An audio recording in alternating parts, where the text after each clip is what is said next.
Betapa besar kasih anugerah-Mu, telah kulihat semua karya-Mu di hidupku. Kau memilih diriku menjadi milik-Mu. Kau mengenal hatiku lebih dari yang ku tahu. Kau mengasihiku tanpa terbatas, tiada berakhir. Ku mengasihimu, Kau segalanya yang ku percaya.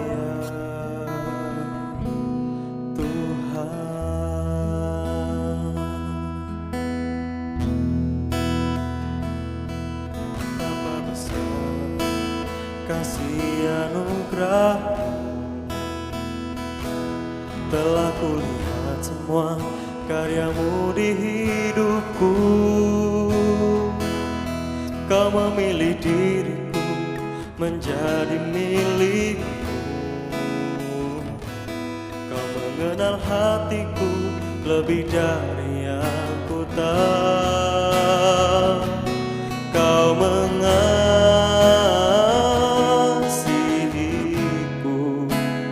tanpa terbatas, tiada berakhir.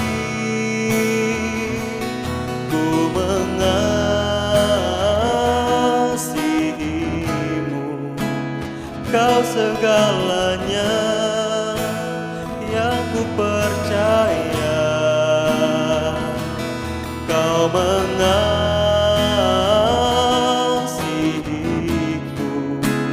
tanpa terbatas, tiada berakhir. Ku mengasihimu, Kau segalanya yang ku percaya.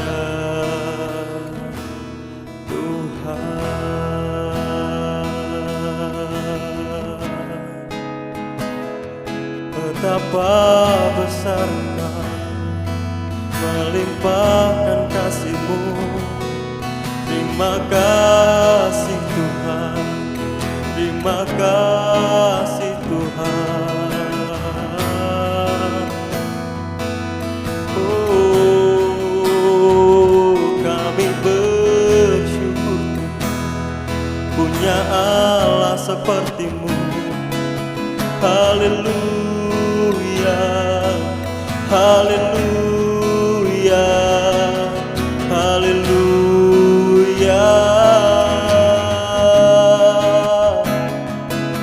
haleluya.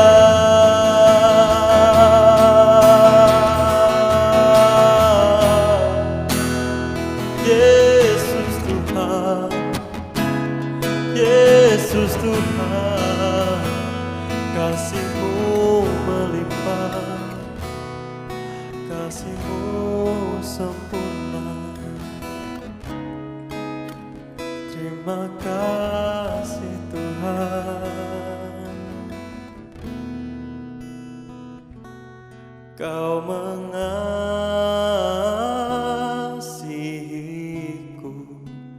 tanpa terbatas, tiada berakhir. Ku mengasihimu,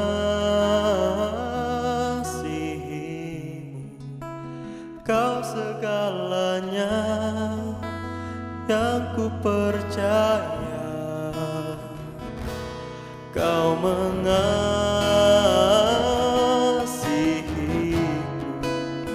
tanpa terbatas, tiada berakhir. Ku mengasihimu,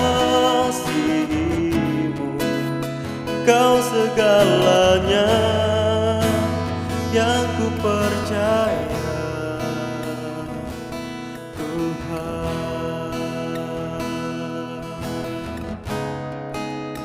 Kau segalanya yang ku percaya, Tuhan.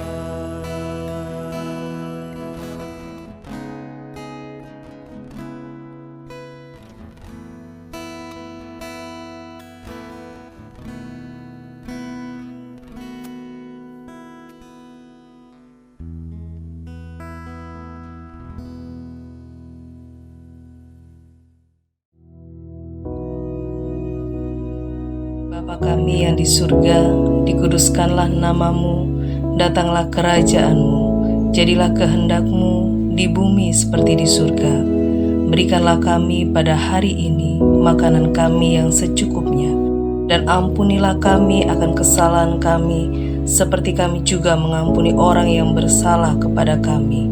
Dan janganlah membawa kami ke dalam pencobaan, tetapi lepaskanlah kami daripada yang jahat. Karena Engkaulah yang empunya kerajaan dan kuasa dan kemuliaan sampai selama-lamanya. Amin.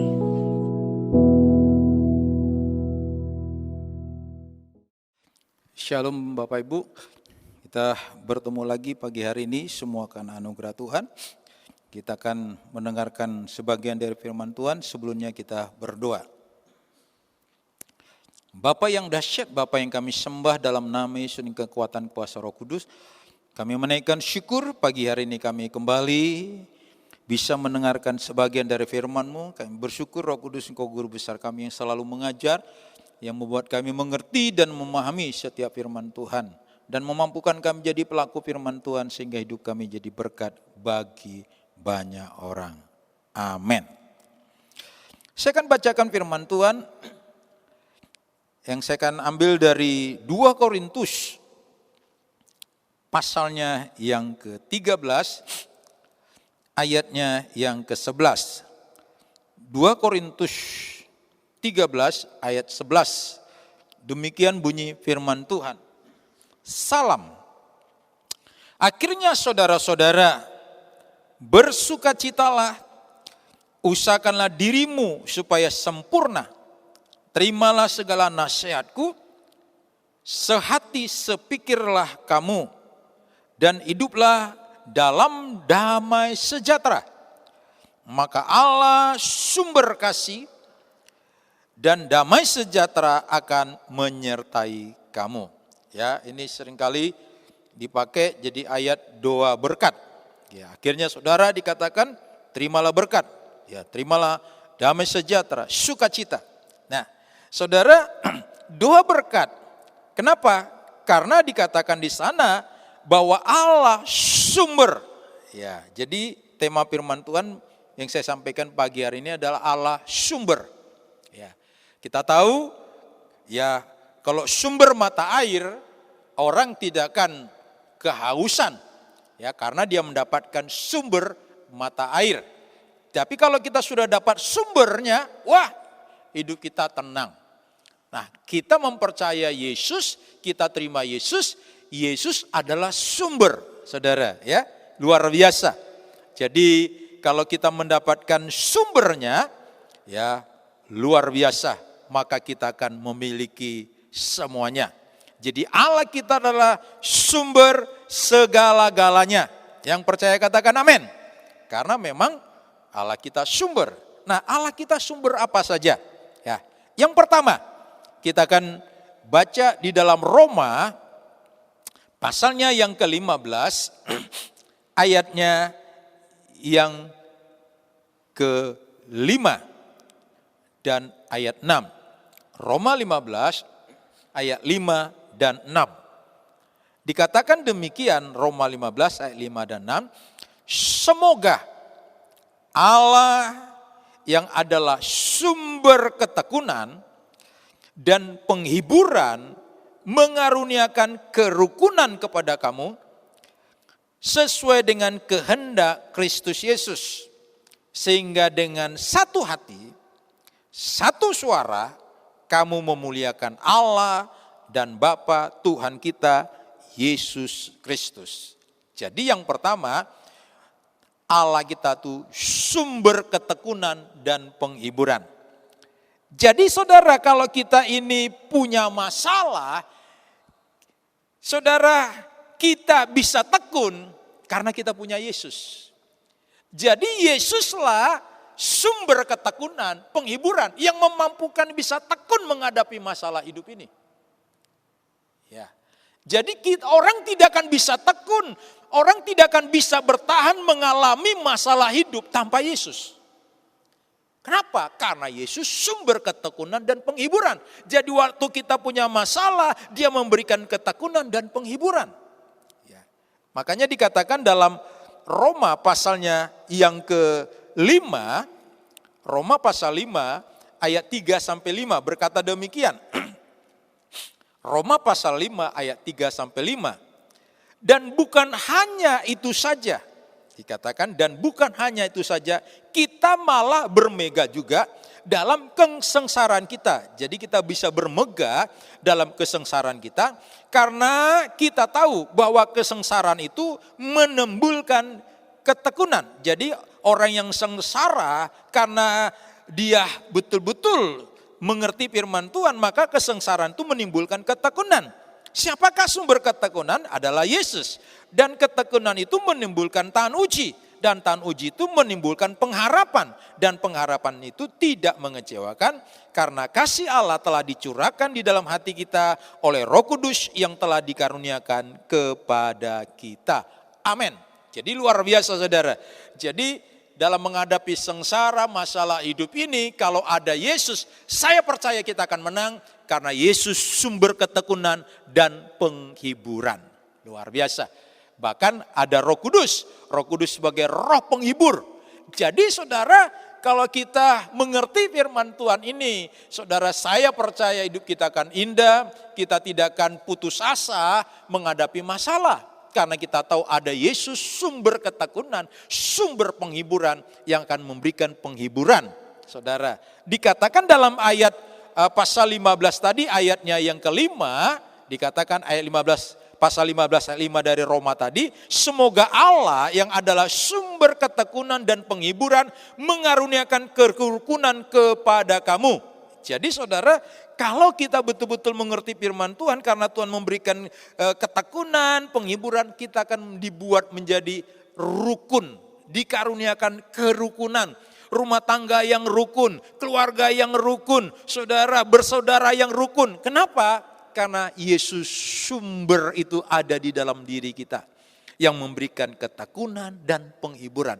Wow, sungguh indah hidup ini saudara, ya, luar biasa. Jadi Dia memberikan segala sesuatu. Ya, kita mengalami masalah, kita mengalami hal-hal yang buruk. Percayalah, orang yang punya Yesus, dia akan tenang dan damai. Kenapa? Karena Yesus berkata, marilah kepadaku, hei kamu yang letih, lesu, dan beban berat. Kenapa? Karena Dia sumber ketekunan, Dia sumber penghiburan, akan memberikan kelegaan di dalam jiwa kita, di dalam hati kita. Makanya kita harus mengimani selalu dua berkat. Terimalah berkat dari Bapa yang penuh kasih sayang, dari Yesus, dari Roh Kudus, sumber. Wah, luar biasa. Ya, Yesus kita sumber. Ya, sumber ketekunan dan penghiburan. Jadi orang yang ikut Yesus pasti hidupnya bahagia, penuh sukacita karena selalu dihibur. Ya, saudara, kita biasa orang kenapa suka nonton film komedi? Ya lawak, karena ada penghiburan di sana, kita bisa tertawa terbahak-bahak. Tapi tertawa terbahak-bahak kita habis itu habis. Tapi kalau Yesus, sukacita abadi yang diberikan kepada kita. Sukacita yang tidak pernah putus-putus. Saudara, luar biasa. Kekuatan penghiburan Tuhan berikan. Bahkan di dalam 2 Korintus, coba kita baca 2 Korintus 1 ayat 3 dan 4. 2 Korintus 1 ayat 3 dan 4 berkata demikian. 2 Korintus 1 ayat 3 dan 4.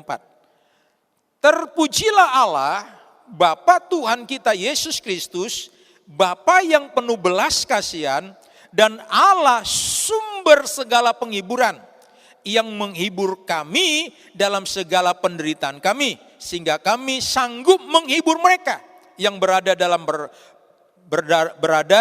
bermacam-macam penderitaan dengan penghiburan yang kami terima dari Allah. Wah, luar biasa. Jadi karena Yesus sumber penghiburan akan menghiburkan kita dalam menghadapi penderitaan ini. Sehingga kita mampu menghibur orang lain yang mengalami masalah. Kenapa? Kita sudah alami. Artinya kita bersaksi, kita jadi berkat saudara. Karena kita mengalami hal-hal yang buruk. Tapi kita dikuatkan Tuhan Yesus, kita mengalami penderitaan, dikuatkan Tuhan Yesus, dihiburkan Tuhan Yesus, kita bisa menghibur orang yang mengalami masalah karena kita sudah mengalami terlebih dulu hal-hal yang demikian. Dan akhirnya jadi tujuan dari sumber ketekunan dan penghiburan supaya kita dikatakan hidup rukun, dikarunia dengan kerukunan.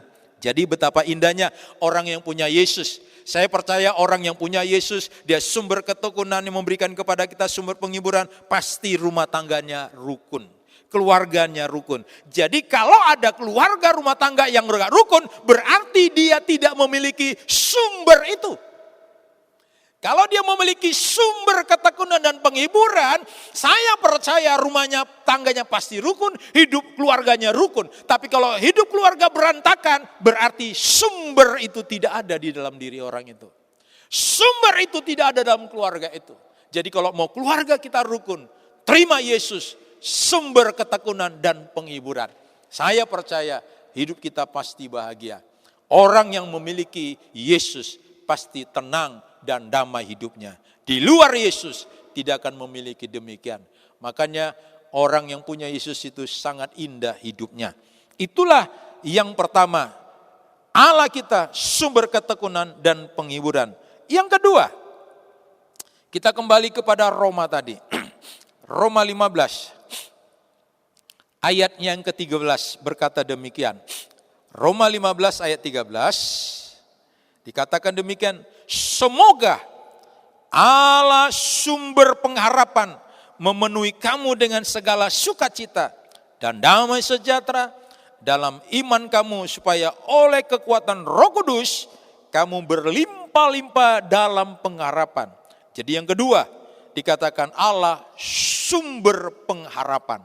Ya, pengharapan saudara, orang yang tidak ada harapan, orang yang putus asa pasti dia kebanyakan bunuh diri, stres. Tetapi karena kita punya Yesus, dia sumber pengharapan. Alkitab berkata di dalam Roma pasalnya yang kelima, ayat 5, dikatakan pengharapan di dalam Tuhan itu tidak pernah mengecewakan. Jadi luar biasa. Pengharapan membuat kita tetap kuat. Pengharapan saudara membuat kita tidak putus asa.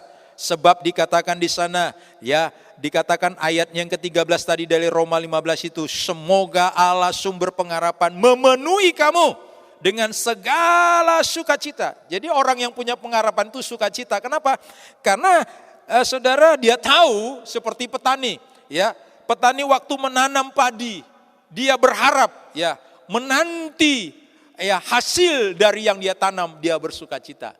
Tapi kalau dia susah, aduh, ya, bagaimana nanti tumbuh ya enggak akan tumbuh. Tetapi kalau orang itu menanti dengan sukacita, itulah pengharapan yang Tuhan Yesus berikan. Kita menanti dengan sukacita. Jadi apa yang kita doakan, apa yang kita harapkan saudara, mungkin belum terjawab. Kita bersukacita, kita nanti penuh dengan sukacita. Bahkan jelas hati yang gembira obat yang manjur.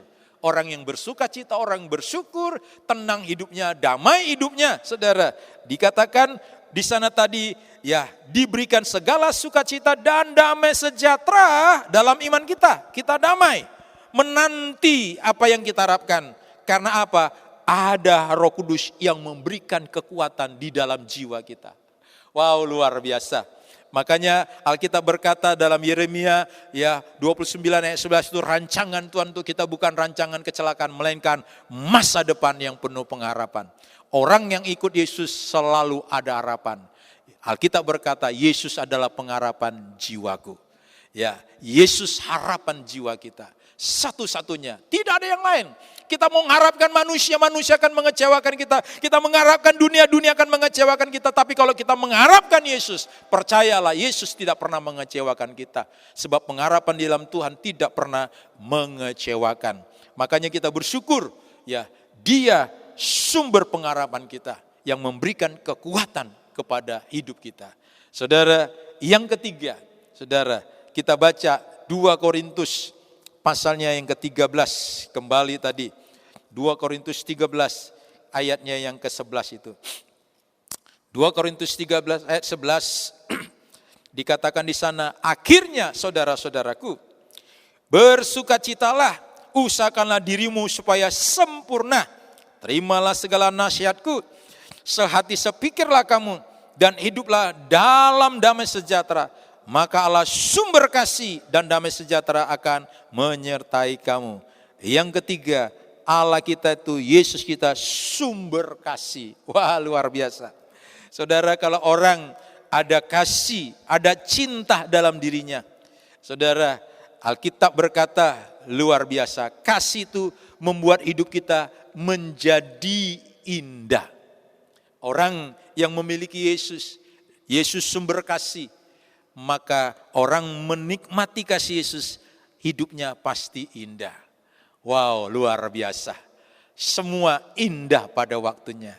Kenapa? Karena kita hidup dalam kasih Yesus. Kita hidup dalam kasih Allah. Saudara, Dia sumber kasih akan memenuhi hati kita. Luar biasa oleh kekuatan kuasa Roh Kudus, saudara. Ya, dan akhirnya kita mengalami hal-hal yang indah bersama Tuhan. Kasih membuat keluarga menjadi utuh dan harmonis. Kalau dalam keluarga ada kasih, saya percaya keluarga itu akan utuh dan harmonis. Tapi tak kala kasih itu sudah tawar, kasih itu mulai pudar, keluarga akan hancur dan berantakan. Tapi Yesus sumber kasih. Kalau ada Yesus dalam hidup kita, Yesus dalam rumah tangga, pasti rumah tangga harmonis dan bahagia. Orang yang menikah merindukan rumah tangga yang utuh dan harmonis. Saudara, tapi kalau orang yang menikah, dia mengutamakan yang pertama kekayaan, harta yang diutamakan, pasti tidak akan bahagia. Tapi kalau dia utamakan Yesus sumber kasih, maka semua akan ditambahkan. Ditambahkan segala berkat-berkat jasmani. Kita sehat, kita kuat. Saudara, kalau kita punya kasih, Yesus sumber kasih memenuhi hati kita, kita sehat. Indah hidup ini. Apa artinya uang banyak tapi sakit-sakitan? Tapi kalau kita sehat, diberkati dengan berkat sorgawi dan berkat saudara jasmani, hidup kita akan menjadi indah. Kasih membuat saudara semakin rukun. Ya, kalau ada kasih, pasti kita makin rukun. Bersaudara makin rukun, makin indah. Nah, kalau ada kasih, maka kita menjadi orang yang suka mengampuni. Wow, luar biasa. Orang yang gak bisa mengampuni, ya pernah saya khotbah hidupnya tidak akan bahagia. Saudara, karena selalu saya berkata, ya 70% pelayanan saya penyebab orang kena kanker, stroke, darah tinggi, tumor ginjal, dan lain sebagainya itu 70% gara-gara sakit hati. Orang yang sakit hati pasti sakit-sakitan, orang yang sakit hati pasti tidak bahagia. Nah, coba kita baca cerita Yunus nanti di rumah. Bagaimana Yunus itu disuruh Tuhan ya ke Niniwe untuk menginjil, memberitakan pertobatan, tapi Yunus tidak mau. Kenapa? Karena Yunus dendam sama orang Niniwe, karena Yunus benci sama orang Niniwe, karena dia sakit hati kepada orang Niniwe, karena orang Niniwe banyak kali menyakiti orang-orang Yahudi di zaman itu.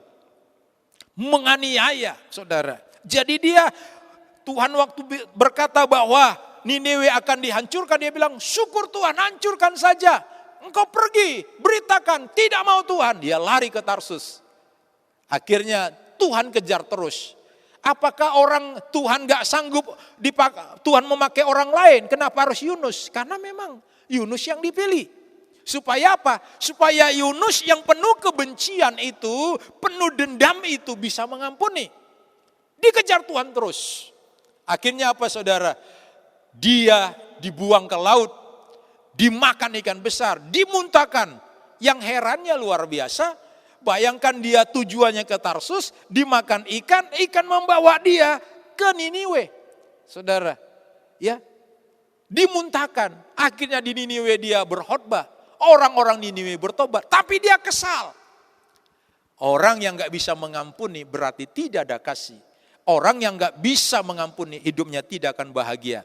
Tapi orang yang suka mengampuni pasti hidupnya bahagia dan damai hatinya. Karena dikatakan di sana kasih Allah, ya Allah sumber kasih dan damai sejahtera. Iya, akan memenuhi hati kita. Orang yang memiliki kasih, dia, ya saudara, damainya memenuhi hatinya dan maka berkat Bapa pasti dicurahkan. Tapi orang yang memiliki kebencian akan rugi. Ya, saya pernah berkhotbah bagaimana tentang pengampunan. Ya, bagaimana Yesus kasih perumpamaan.